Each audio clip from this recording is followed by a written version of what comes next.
ঠিক একইভাবে সার্টিফিকেট আপনার হাতে থাকবে, আপনি অফিসে কোটায় ফর্ম ফিল আপ করবেন, সব করবেন, আপনার আসবে না। তার প্রমাণ হচ্ছে উচ্চ শিক্ষায় যে সংরক্ষণ আছে, হায়ার এডুকেশনের যে সংরক্ষণ আছে, আপনি অ্যাপ্লাই করবেন, ফিজ কাটবেন, সব করবেন, যখন লিস্টে নাম আসবে দেখবেন আপনার নাম আসবে না। আর মমতা ব্যানার্জি কি বলবে, আমি তো ওবিসি সংরক্ষণ মুসলমানদের দিয়েছি, লাভ কি হবে ভাই? ঠিক কেমন করেছে জানেন, মাদ্রাসাগুলোতে গিয়ে একটু খোঁজ নিয়ে দেখুন, সব চুনের কি নীল সাদা রং করে দিয়েছে। মাদ্রাসায় ঢুকে দেখুন, বাইরে নীল সাদা রং, ক্লাসরুমের মধ্যে গিয়ে দেখুন চক ডাস্টারের অবস্থা খারাপ। ক্লাসরুমের মধ্যে গিয়ে দেখুন ছাত্ররা বসে আছে, টিচার নাই। একটু দু কদম এগিয়ে যান, বাথরুমে গিয়ে দেখুন বাথরুম করার যোগ্য নয়, কিন্তু বাইরে নীল সাদা রং করে দিয়েছে।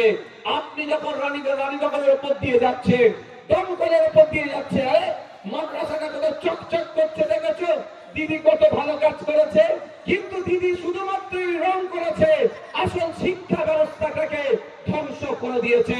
একইভাবে দিদি আপনার হাতে ওবিসি সার্টিফিকেট দিয়েছে, ওই সার্টিফিকেট পুড়িয়ে চা খাওয়া আর ছিঁড়ে ফেলে দেওয়া আর বাড়িতে রাখা একই ব্যাপার হচ্ছে ভাই। এবার আপনারা বলুন, এটা থেকে যদি পরিত্রাণ পেতে চাই, ডিসিডব্লিউ ডিপার্টমেন্ট ব্যাকওয়ার্ড ক্লাস যিনি আছে, সেই দপ্তরের মন্ত্রীকে আমাকে চেঞ্জ করতে হবে ভাই। কবে চেঞ্জ করবেন? 2026-এ। যদি ইচ্ছা হয় চেঞ্জ করা দরকার তাহলে করবেন। মুর্শিদাবাদের মানুষের আপনাদের জানিয়ে রাখতে চাই, আপনাদের বলতে চাই যে প্রথম পয়েন্ট আছে এখানে, ওয়াকফ সংশোধনী আইন 2025 বাতিল করতে হবে। এই লড়াই কিন্তু আমাদের থামলে হবে না, এটুকু মাথায় রাখুন। আপনার এলাকার যে এমএলএ আছেন, আপনার এলাকার যিনি এমপি আছেন, এমপির নাম কি? একবার জিজ্ঞাসা করে নেবেন যিনি এমপি আছেন, হ্যাঁ আমাদের মসজিদটা এখনো সুরক্ষিত আছে, মাদ্রাসাটা এখনো সুরক্ষিত আছে, ঈদগাহটা এখনো সুরক্ষিত আছে, এটা কার অবদান? একবার আবু তাহের খান সাহেবকে জিজ্ঞাসা করে নেবেন, উনি উত্তর হয়তো সঠিক দেবে না, তাও বলে যাচ্ছি এই মাদ্রাসা, মসজিদ, ঈদগাহ, কবরস্থান, ওয়াকফ সম্পত্তি এখনো যে আপনাদের হাতে আছে, এই নওশাদ সিদ্দিকীদের মতো কোটি কয়েক মানুষের করা মামলাতে। আর মমতা ব্যানার্জি, মমতা ব্যানার্জি, কোন অভিষেক ব্যানার্জি, কোন আবু তাহের খান সাহেব কিন্তু মামলা করেনি। তাই আগামী দিন আসছে, মাদ্রাসা মসজিদকে বাঁচাতে গেলে কোন মমতা ব্যানার্জি, অভিষেক ব্যানার্জির হাতকে শক্ত করা প্রয়োজন নাই। আপনারা নিজেদের হাতকে হাতে হাত মিলিয়ে আগে হাত শক্ত হয়ে দাঁড়ান। কাটা যাবে না, যদি কাটে হাতে একটা করে সার্টিফিকেট আছে তো, দুটো ফর্ম দিয়েছিল তো, দুটো ফর্ম দিয়েছিল, একটা বাড়িতে আছে তো, ওটা যত্ন করে রাখুন। এবার দেখুন, যদি আপনার নাম কাটার চেষ্টা করে, মাস্টার সাহেব যদি আপনার সঠিক উত্তরপত্রকে নিয়ে শূন্য দেয়, মাস্টার সাহেবের বিরুদ্ধে মাঠে ময়দানে লড়াই করবে গণতান্ত্রিক প্রক্রিয়ায়, আর মাস্টার সাহেবের বিরুদ্ধে দিল্লিগামী আমি ফ্লাইট দেব, সুপ্রিম কোর্টে আপনাদের জন্য মামলা করব। আপনারা নিশ্চিন্ত থাকুন। রানীনগরের একটা মানুষ, সে আমার হিন্দু হতে পারে, আমার মুসলমান হতে পারে, আমার দলিত হতে পারে, আমার আদিবাসী হতে পারে, ইভেন রানীনগরে যদি কোনো তৃণমূলের হার্ডকোর সমর্থক বা কর্মী, তারও নাম যদি বাদ যায়, তার কাছে তার দল দাঁড়াক আর নাই দাঁড়াক, নওশাদ সিদ্দিকী দাঁড়াবে, আইএসএফ দাঁড়াবে, খাম চিহ্ন দাঁড়াবে, তার হয়ে আইনি লড়াই করবে। আপনারা ভয় পাবেন না। আপনাদের কাজ কি হবে? কি করা? আমাদের নেতৃত্বদের কাছে আপনার বিষয়টাকে পৌঁছে দেওয়া, ওরা আমাদের কাছে পৌঁছাবে। আপনাদের আমার বড় ভাইজান মির্জা আব্বাস সিদ্দিকী অলরেডি বলে দিয়েছে কি, একজন যদি নাম বাদ যায়, তার হয়ে সুপ্রিম কোর্টে মামলা করার কথা বলেছে। আপনারা ভয় পাবেন না, ভয় দেখানো আতঙ্কের পরিবেশ করতে যাবে না। তা বন্ধুরা, কি হয়েছে? সত্যি ওনার অনেকটাই সমস্যা হচ্ছে, আমি এই বিষয়টাকে বলবো। একবার শুনলাম তো, একবার শুনেছি তো, ঠিক আছে। তাহলে আমরা যখন ওয়াকফ নিয়ে আন্দোলন করতে নেমেছিলাম, মমতা ব্যানার্জি তখন বলেছিল দিল্লির বিষয় দিল্লিতে গিয়ে বোঝো। সামনে 2026 বিধানসভা নির্বাচন আসছে, যখন ভোট চাইতে আসবে, আমরা আমাদের বাড়ির সামনে কাগজে লিখে মেরে দেব যে ওয়াকাফ মাদ্রাসা মসজিদ ঈদগাহ বাঁচানোর জন্য আপনারা আমাকে দিল্লি যাওয়ার কথা বলেছেন, ভোটটাও আপনারা দিল্লিতে গিয়ে দেবেন। জানেন তো? আর একটা ওয়াদা আমার সাথে করতে হবে।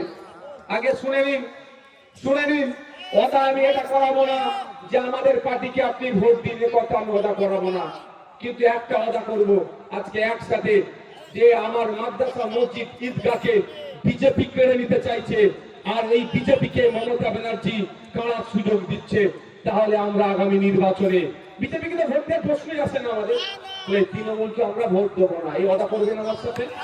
যারা আমাদের হাত তুলে রাখুন, লাগাবেন না।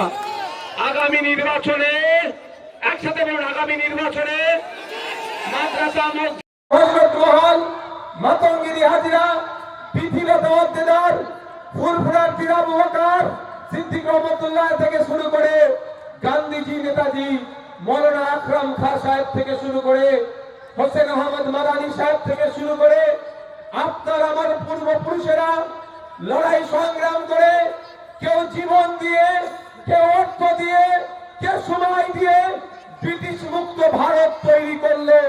তারপরে বাবা সাহেব আম্বেদকরের নেতৃত্বে 2 বছর 11 মাস 18 দিন অক্লান্ত পরিশ্রম করার পরে আপনার আমার হাতে একটা দেশ কিভাবে চলবে কিতাব বই তুলে দেওয়া হলো, গাইডলাইন তুলে দেওয়া হলো, যেটা 1950 সালে আমার দেশ অ্যাডাপ্ট করলো, তার নাম হচ্ছে সংবিধান।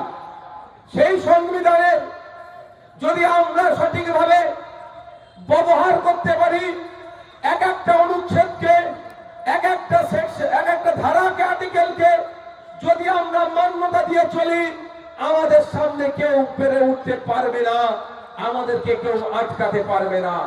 সংবিধানকে সামনে রেখে সুপ্রিম কোর্ট, হাইকোর্ট, জাজেস কোর্ট, সংবিধানকে সামনে রেখে ট্রাইব্যুনাল তৈরি হয়েছে। সংবিধানকে সামনে রেখে প্রধানমন্ত্রী, রাষ্ট্রপতি, মুখ্যমন্ত্রী সবটাই তৈরি হয়েছে। সংবিধানকে সামনে রেখে আপনার আমার ভোটদানের স্বাধীনতা হয়েছে। এই যে ভাই বলছিলেন পুলিশি অত্যাচার, একটু আমি শুনিয়ে দিতে চাই। 2025 সালের 6ই নভেম্বর সুপ্রিম কোর্টে একটা জাজমেন্ট এসেছে অবজারভেশনকে, একটা বিষয়কে রেখে, যে পুলিশ কাকে কখন কিভাবে অ্যারেস্ট করবে। সেই জাজমেন্টে বলা হচ্ছে আপনাকে গ্রেফতার করলে লিখিত দিতে হবে গ্রেফতারের কারণ। কি করতে হবে? লিখিত দিতে হবে গ্রেফতারের কারণ। কোর্টে প্রডিউস করার 2 ঘন্টা পূর্বে হলেও আপনাকে সেই কাগজ বুঝিয়ে দিতে হবে। কিন্তু আজকে আপনাকে বলুন, রাতের অন্ধকারে আপনার বাড়ি মহিলা সদস্য থাকার ফলেও রাতের অন্ধকারে আপনার বাড়ি এসে তাণ্ডব চালিয়ে কাউকে তুলে নিয়ে চলে গেল। কি আপনি বিরোধী দল করেন, আপনি অন্যায়ের প্রতিবাদ করেছেন, বা আপনি XYZ করেছেন, কিন্তু আমরা যতটুকু জানি পুলিশ কোড অনুযায়ী যদি রাতের অন্ধকারে রাত্রে যদি কোনো বাড়িতে যায় বা দিনের আলোতে কোনো বাড়ির মধ্যে যদি প্রবেশ করে, মহিলা পুলিশকে সাথে নিয়ে প্রবেশ করতে হবে। এটা আজকাল আর দেখাই যায় না। অন্যায় কাজ করছে, এই অন্যায় কাজ করলে কি করবেন? আইন হাতে তুলে নেবেন? একদম না, এর বিরুদ্ধে আটকাতে হবে। সেই জন্য এই অন্যায় কাজ না হয়, আপনি ভোট দিয়ে পুলিশের যিনি DGP, director general of police, পুলিশের যিনি সর্বোচ্চ কর্তা, তার মাথায় একজনকে বসিয়ে দিয়েছেন, তার নামটা হচ্ছে পুলিশ মন্ত্রী। পুলিশ মন্ত্রী আমাদের লোক, মানে ভোটারের লোক, সে নজর রাখবে তার আন্ডারে পুলিশগুলো সঠিক কাজ করছে কি ভুল কাজ করছে। পুলিশ মন্ত্রী সব সময় সজাগ থাকবে পুলিশ ঠিক কাজ করছে কি ভুল কাজ করছে। পুলিশ যদি ভুল করে আমরা অভিযোগ দেব পুলিশের বিরুদ্ধে। ওসি যদি ভুল করে এসপি থেকে ডিজিপি এবং পুলিশ মন্ত্রীর কাছে। পুলিশ মন্ত্রীর কাজ হবে ওটাকে ভেরিফাই করা, সত্যতা করা, ডিপার্টমেন্টাল হচ্ছে না। বাংলায় কথা বললে আক্রমণ নেমে আসছে, এইটার সমাধান করবে কে? আবার বলবো আপনি ভুল করেছেন। মুখ্যমন্ত্রী সর্বশেষে বলছি, সব থেকে বড় ভুল হয়েছে ভুল মুখ্যমন্ত্রীকে ওই চেয়ারে বসানো আপনার ভোট না হলে মুখ্যমন্ত্রী চেয়ারে বসতে পারতো না। তবে একটু সরে যান না, পেছনে অসুবিধা হচ্ছে।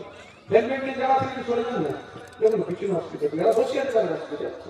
আপনারা বসুন, বসে দিয়ে গেছে আপনি ভুল মুখ্যমন্ত্রীকে করেছেন। আমি আপনাদের যে সমস্যা সমাধান হয়ে যাবে, 24 ঘন্টা লাগবে না। উড়িষ্যায় বাঙালিদের উপর অত্যাচার বন্ধ হয়ে যাবে, 24টা ঘন্টা লাগবে না। কি আমার রাজ্যের মুখ্যমন্ত্রী বা আমার রাজ্যের চিফ সেক্রেটারি উড়িষ্যার চিফ সেক্রেটারিকে কি বলবে? একটাই কথা, আমার ওখানে 20,000 আছে। কত? 20,000 বাঙালি উড়িষ্যাতে কাজ করে। আমার 20,000 আছে, সহ্য করতে পারছো না, আমি নিয়ে চলে আসবো। তোমার এখানে কম করে 3 লাখ আছে, কাজ শেষ করো। আর অত্যাচার হবে, আর অত্যাচার হবে। কিন্তু মার খাচ্ছে কে? দলিতের ছেলে। মার খাচ্ছে কে? মুসলমানের ছেলে। মার খাচ্ছে কে? আদিবাসীর ছেলে। মার খাচ্ছে কে? পিছড়ে বর্গের মানুষের ছেলে। ওই জন্য মজা নিচ্ছে মমতা ব্যানার্জি। এই যে একটা টোটোর কথা, এই ভাই বামুর উপরে চলেন পরিবহন মন্ত্রী, সেই ঘুরে আসবে দোস্ত বাদ তোমারই। তুমি ভোট দিয়ে পরিবহন মন্ত্রী তৈরি করলে, পরিবহন মন্ত্রী তোমাকে গিফট দিচ্ছে, 16,000 টাকা নিচ্ছে। বুঝতে পারছো?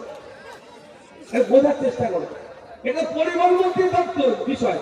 তারপরেও বলছি, অলরেডি আমি মিনিস্টারের সাথে যোগাযোগ করেছি, তাকে কনভিন্স করাচ্ছি যে এইভাবে টাকা দেওয়া সম্ভব নয়। এরা হয়তো একজন টোটোটা কিনে অন্যদিন 400 টাকা রোজে নিয়ে আসে, তার রোজটাও 400 টাকা হয়তো ওঠে না, অসুবিধা হয়, তা এটা কমাতে হবে। তবে আমি একটা কথা বলবো, আপনি যখন রাস্তাতে গাড়িটা বার করেছেন, আপনাকে বাবু কিছু কিন্তু ট্যাক্স দিতেই হবে। আমি সরকার কালকে আমরাও চালাতে পারি, সরকার চলবে কোথায়? আপনি ট্যাক্স দিলে ট্যাক্স আপনাকে কিছু দিতে হবে। কিন্তু যেভাবে চাপিয়ে দেওয়া হচ্ছে, এটা আমি মেনে নিতে পারি না। তা এটার জন্যই তো পলিসি তৈরি করা দরকার। সেই পলিসিটা ভুল তৈরি হয়েছে। 16,000 টাকা আপনার কাছে, 16,000 টাকা ইনকাম করতে গেলে আপনার জিতটা বেরিয়ে যাবে। 2 মাস কম করে টাইম লাগবে 16,000 টাকা ইনকাম করতে গেলে। আবার যে অনেক আনিস কাণ্ড পড়ে আছে, আসামসোলে ইমাম পড়ে আছে, সাবির মল্লিকের পড়ে আছে, তো এইগুলো কি হিন্দু ভোটারদের খুশি করতে এগুলো করেছে? দেখুন, পুলিশ প্রশাসন যদি চায় সবটাই সম্ভব হয়, সেটা প্রমাণ দেখিয়ে দিল। হরগোবিন্দ দাস, চন্দন দাসের যারা খনি, তারা সর্বোচ্চ শাস্তি পাক, আমরা ডে 1 থেকে বলে আসছি। কোনো রকমভাবে অরাজকতাকে আমরা প্রশ্রয় দেব না বলে আসছি। সাথে সাথে এটাও বলছি, আমি একটা ভিডিও দেখছিলাম, পরিবারের অভিযোগ, যাদেরা যাবজ্জীবন শাস্তি পেয়েছে, অনেকের, সবার নয়, যে তাদেরকে ফাঁসানো হয়েছে। তারা যদি মনে করে যে তাদের সাথে অন্যায় হয়েছে, সেই ন্যায় পাওয়ার জন্য তারা তার ঊর্ধ্বতন কোর্টে যেতে পারে, হাইকোর্ট যেতে পারে, সুপ্রিম কোর্ট যেতে পারে, সেখানে গিয়ে মামলা করতে পারে। প্রশ্ন এখানে আপনি যেটা করেছেন ভ্যালিড কোশ্চেন, এটা জনমানুষে ঘুরছে। প্যাটিস বিক্রেতা আক্রান্ত হলো, মব লিঞ্চিং হলো, ভোরে ধরলো আর দুপুরে জামিন হয়ে গেল, সেখানে পুলিশের তৎপরতা নাই। 53 দিনের মধ্যে নাকি চার্জশিট দিয়েছে, ভালো কথা, আমি এটার পক্ষে। কিন্তু যারা আপনার দুর্গাপুরে যে কাণ্ডটা ঘটলো, ওখানে যারা খুন করতে উদ্যত হয়েছিল, তাদের 53 দিনে জেলে রাখা গেল না। আর একটা কথা, হাঁসখালিতে আমার ওই বোনটার ওপরে যারা নরকীয় অত্যাচার চালিয়ে যারা করলো, সেটা মমতা ব্যানার্জি প্রথমে লাভ অ্যাফেয়ার্স বলে চালিয়ে দিচ্ছিল, কিন্তু তার এতদিন টাইম লাগলো কেন? 2022-এ সেটা হয়েছে। সুতরাং মমতা ব্যানার্জির তিনি যদি চান, তিনি সরকারে আছেন, যে কোনো ম্যাটারকে স্পিড আপ করাতে পারবেন। আর তিনি না চাইলে আনিসও বিচার পাবে না, আবু সিদ্দিকও বিচার পাবে না, বিদ্যুৎ মণ্ডল এও কিন্তু হিন্দু ছেলে। হিন্দু মুসলমানের আমি বিতর্কে কোনোদিন করি না, কিন্তু আমি মনে করি নামগুলো, শিকারি মোরা আদিবাসী ছেলে, সাবির মল্লিক মুসলিম ছেলে, এরাও কিন্তু এখনো বিচার পায়নি। ইভেন গত 2.5 বছর আগে পুলিশ কাস্টাডিতে, বারুইপুর পুলিশ ডিস্ট্রিক্টের আন্ডারে পুলিশ কাস্টাডি, জেল কাস্টাডি মিলে 1 সপ্তাহে 4 জন মুসলমান ছেলে মারা গিয়েছিল, মেরে দেওয়া হয়েছিল তাদেরকে, সেটাও কোনো এখনো পর্যন্ত বিচার পায়নি। তাই মমতা ব্যানার্জির দ্বিচারিতা বাংলার হিন্দু মুসলমান সবাই বুঝতে পারছে। এখন মমতা ব্যানার্জির দরকার একটু হিন্দু ভোট পাওয়ার। মুসলিম ভোটকে ভয় দেখিয়ে পকেটে ভরে নিয়েছে, হিন্দু ভোটকে পকেটে ভরতে হবে, বোকা বানাবে। আমি আবারও রিপিট করছি, হরগোবিন্দ দাস, চন্দন দাসের খুনিরা ছাড় না পায়, তারা সর্বোচ্চ শাস্তি পাক, আমরা ডে ওয়ান থেকে চিৎকার করেছি। কিন্তু এই মুহূর্তে মমতা ব্যানার্জি যে পলিসিটা নিচ্ছে, হিন্দু ভোট হিন্দু মন পেতে হবে, দুর্গাঙ্গন, জগন্নাথ ধাম, মহাকাল মন্দির, এইটাতে ব্যস্ত হয়ে গেছেন উনি। দিন কয়েক আগে হুমায়ুন কবির নতুন দল ঘোষণা করেন, তারপরে উনি আপনাদের সঙ্গে বেশ কয়েকটা ইতিবাচক কথা বলেছে আইএসএফ নিয়ে। এই অবস্থায় হুমায়ুন কবির রানীনগর বিধানসভার জন্য তাদের দলের প্রার্থী ঘোষণা করেছে। এই অবস্থায় জোটের কি কোনো সম্ভাবনা রয়েছে? দেখুন, বিজেপি তৃণমূলের বিরুদ্ধে আমরা ঐক্যবদ্ধ লড়াই করতে চাই, সেকুলার ফোর্সগুলোকে এক জায়গায় আনতে চাই, একদম আমাদের ওপেন কথা। সেই জন্য আমরা কংগ্রেসকেও অ্যাপ্রোচ করছি, লেফট ফ্রন্টকেও অ্যাপ্রোচ করছি, আরো অনেক রাজনৈতিক সামাজিক সংগঠনকে অ্যাপ্রোচ করছি। এবার হচ্ছে নতুন দল 22 তারিখে তিনি খুলেছেন, 22 তারিখে খুললেন। আপনি রানীনগরের কথা বলছেন, একজনের ঘোষণা করেছে, 22 তারিখে দল খুলে একটা প্রার্থীর নাম ঘোষণা করেছিল, 23 তারিখে তিনি আবার পরিবর্তন করে দিলেন। তো আগামী দিনে রানীনগর থাকবে কি পরিবর্তন হয়ে যাবে সেটা সময় সাপেক্ষ, সে বিতর্কে ঢুকবো না, তার দলের অভ্যন্তরীণ ব্যাপার। আমি এতটুকুই বলতে চাই, ভূমিষ্ঠ হয়েছে, একটু সড়গড় হতে দেন, কারণ 4 বছর ধরে যে লড়াইটা আমরা দিচ্ছি, উনি হচ্ছে 23, আজকে কত তারিখ, 25, 24, এই দুদিন লড়াইটা দেওয়া শুরু করেছেন, একটু হাঁটুক না। আগে জেলায় মুখ্যমন্ত্রী এসেছিল, তিনি আপনি যে রাস্তা ধরে এলেন ইসলামপুর জেলা, সেই রাস্তা সংস্কারের জন্য 40 কোটি টাকার একটা বরাদ্দ করেছে। এরপরে তার সম্প্রতি মাসখানেক আগে পূর্ত দপ্তরের কাছে ফান্ড না থাকার অভাবে রাস্তার সংস্কারের কাজ বন্ধ হয়ে গেছে। এই অবস্থায় পুরো এই বিধানসভা পুরোপুরি রাস্তার উপর নির্ভর। জঘন্য রাস্তা, জঘন্য রাস্তা, এই রাস্তার সংস্কারের হওয়া দরকার। পূর্ত দপ্তর কি করছে, খেলা মেলা করে হাজার হাজার কোটি টাকা উচ্ছন্নে দিচ্ছে, যেগুলো প্রয়োজন নাই সেখানে হাজার হাজার কোটি টাকা নষ্ট করে দিচ্ছে। আর যেগুলো এসেন্সিয়াল, যেগুলো খুবই প্রয়োজন, রাস্তাঘাট, হসপিটালে ডক্টর, ঔষধ, টিচার, ডাস্টার, চক, শিক্ষা ব্যবস্থা, এগুলো এসেন্সিয়াল, এইগুলোতে মাথা দিচ্ছে না। তো ব্যর্থ সরকার চলছে, এই সরকারের নামে সার্কাস চলছে। এরা এবার এই রানীনগরের মানুষ, দমকলের মানুষ, শেখপাড়ার মানুষেরা যদি মনে করে এইটাই চলতে থাকুক, তাহলে এই সরকারকে আবার ভোট দেবে। আর যদি মনে করে এটার পরিবর্তন হওয়া দরকার, তাহলে নতুন সরকার নিয়ে আসুন, নতুন পূর্ত দপ্তরের মন্ত্রী নিয়ে আসুন, নতুন অর্থমন্ত্রী আসবে, নতুন মুখ্যমন্ত্রী আসবে, সেটা আমাদেরকে সুযোগ দিক।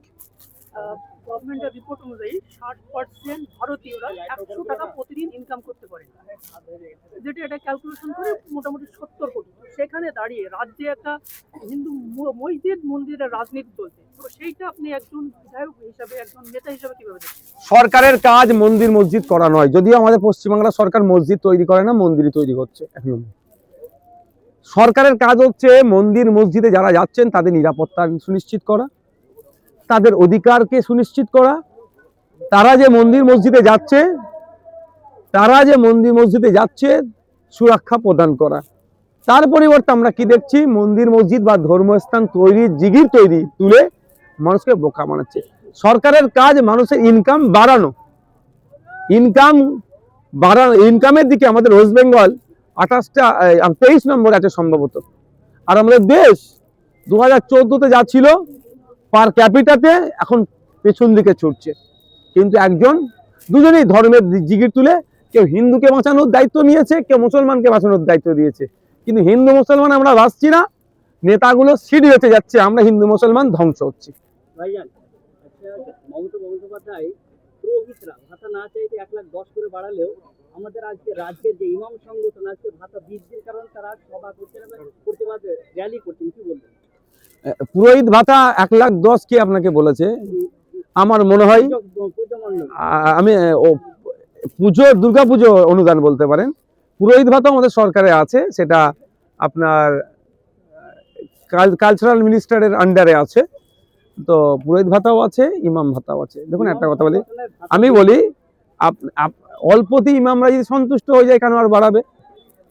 দিল্লি দেখুন 15,000 টাকার বেশি ইমাম ভাতা, তামিলনাড়ু দেখুন, কেরালা দেখুন, কর্ণাটকা দেখুন, মহারাষ্ট্র দেখুন, 10-12,000 টাকা করে ইমাম ভাতা। আমি চাই এই যে ভাতা দিলে দিয়ার মতো দিক। আর একটা আপনাদের জানিয়ে রাখি ইমামদেরকে, মমতা ব্যানার্জি 2013-14 আশপাশে বলেছিলেন যে প্রত্যেকটা ইমামকে 3 কাঠা জায়গা দেওয়া হবে, তার পরিবারের ছেলে শিক্ষার দায়িত্ব মমতা ব্যানার্জি নেবে। কটা ইমাম জায়গা পেয়েছে, বাড়ি পেয়েছে? নাটক করছি। ইমাম সাহেবদেরকে বলবো ওই 2500 টাকা ভাতার জন্য যার যে সমাজকে যে পিছিয়ে নিয়ে যাচ্ছে, হিন্দু মুসলমান নির্বিশেষে আপনারা কথা বলবেন, আপনারা ন্যায়ের কথা বলবেন, সেটা নিয়ে মুখ খুলুন আপনারা। পরিযায়ী নিয়ে একটা সেন্টেন্স আপনি যেভাবে তুললেন, পরিযায়ী শ্রমিকদের জন্য একটা প্রকল্প দরকার, শ্রমশ্রী। সেই প্রকল্পে দেখা যাচ্ছে দমকল মহকুমার যেসব একেবারে ব্যাকওয়ার্ড এলাকাগুলো, সেগুলো ব্যাপক পরিমাণে রেজিস্ট্রেশনের সংখ্যা খুব কম। এখানে কি কোথাও তথ্য সংস্কৃতি দপ্তরের বা ওদের কোনো অভাব আছে? ব্যাপারটা দুটো তিনটে, যা নাম এন্ট্রি হচ্ছে ভ্যালিড নাম কি আগে চেক করুন তো। ক্যাগ ফ্যাগ যদি হয়ে যায় বুঝতে পারবেন কিভাবে দুর্নীতি হচ্ছে। প্রকৃত যারা পরিযায়ী শ্রমিক তারা না কাজ পাচ্ছে, না সহযোগিতা পাচ্ছে। 5000 টাকা করে মাসে দেওয়ার না কত দেওয়ার কথা ছিল না? কটা পরিযায়ী শ্রমিক পেয়েছে? কটা পেয়েছে খোঁজ নিয়ে দেখুন। সব কাকে ধান খেয়ে পালাচ্ছে। Thank you. যেগুলো প্রতিবাদ করছে, ঠিক তেমনি আমাদের দেশের যারা সংখ্যালঘু তাদেরকেও কলকাতা ব্রিগেডে যখন প্র্যাকটিস বিক্রি করার সময় যারা হিন্দুত্ববাদী তারা যখন তাদেরকে মারধর করে তখন তাদেরকে স্বাগত জানাচ্ছে। তো এটা কি বলবেন ডবল স্ট্যান্ডার্ড? বলছে এটা হিপোক্রেসি। সংখ্যালঘু বাংলাদেশে আক্রমণ হলে, ভিন্ন রাজ্যে আক্রমণ হলে কাঁদছেন, চোখ দিয়ে পানি বার করছেন। আর আমার রাজ্যে, আমার দেশে সংখ্যালঘু আক্রান্ত হলে, সংখ্যালঘুকে ধর্ষণ করা হলে তাকে জামিন করিয়ে নিয়ে এসে বেল করিয়ে নিয়ে এসে তাকে মালা পরানো হচ্ছে। এটা হিপোক্রেসি ছাড়া আর কিছু না। আর আমরা নওশাদ সিদ্দিকী বাংলাদেশের দীপু দাসকে কেন খুন করেছে সেই জন্য আমরা চিৎকার করছি। আমাদের মালদার আফরাজুলকে কেন খুন করেছে সেই জন্য আমরা চিৎকার করছি। আমরা সোমনাথ দেবনাথ মহারাষ্ট্রে তাকে খুন করেছিল পরিযায়ী শ্রমিক, তার হয়েও যেমন আমরা সওয়াল করছি। আমরা সাবির মল্লিক হরিয়ানাতে তাকে খুন করেছিল, তার হয়ে আমরা সওয়াল করছি। এক্ষেত্রে শুভেন্দু বাবু বিজেপির সাথে নওশাদ সিদ্দিকী আর আইএসএফ এর ডিফারেন্স। দেখুন, আমরা রাজনীতির ময়দানে এসেছি, সবসময় কোনো না কোনো সমস্যা বলবেন বা প্রতিবন্ধকতা এর থেকে বলবেন, প্রোটেস্ট বলবেন, সবার সম্মুখীন হতে হবে। এই মানসিক প্রস্তুতি নিয়ে এসেছি আমরা মূল্যবোধের রাজনীতিতে এসেছি, সমাজ ব্যবস্থা পরিবর্তনের রাজনীতিতে এসেছি। আমরা মানুষের কাছে অ্যাপিল করব, নতুন দল করলে আমার রাগ নাই, ক্লিয়ার করে দিই, যে কেউ নতুন দল করতে পারে। কারণ হিসাবে আমি বলছি, এই রাগ নাই বলে কেটে ছেড়ে দেবেন না, অনুরোধ করছি। আমি কারণটা বলছি, ইলেকশন কমিশন অফ ইন্ডিয়ার ওয়েবসাইটে যান, গেলে দেখতে পাবেন সারা ভারতবর্ষে রেজিস্টার্ড পলিটিক্যাল পার্টির সংখ্যা 2200 থেকে 2500। তখন সারা ভারত, তাহলে আমাদের দেশ সেই জায়গা আপনাকে আমাকে দিয়েছে। আমি চাইলে নতুন পার্টিও তৈরি করতে পারি। এবার মানুষের কাছে যাবে, অনেক পার্টি আছে, CPM, ISF, Congress, Trinamool, BJP, Humayun বাবু, আরো দল আছে। মানুষের কাছে যাবে, মানুষ যাকে মনে করবে যে এই পার্টিটাকে ভোট দিলে আমার ভালো একটা মুখ্যমন্ত্রী তৈরি হবে, এই পার্টিটাকে ভোট দিলে একটা লেবার মিনিস্টার তৈরি হবে, যে লেবার মিনিস্টার পরিযায়ী শ্রমিকদের দেখভাল করবে বা আমার রাজ্যের শ্রমিকদের দেখভাল করবে, একটা এগ্রিকালচার মিনিস্টার তৈরি করবে, কৃষকদের যে আর্থিক দুরবস্থা অনটনকে দূর করবে, স্বামীনাথন কমিশনের সুপারিশগুলো বাস্তবায়ন করবে, উৎপাদিত ফসলের C+2+50% যে ফর্মুলাতে বিক্রি করার নিদান দেবে। সেই হচ্ছে ব্যাপার।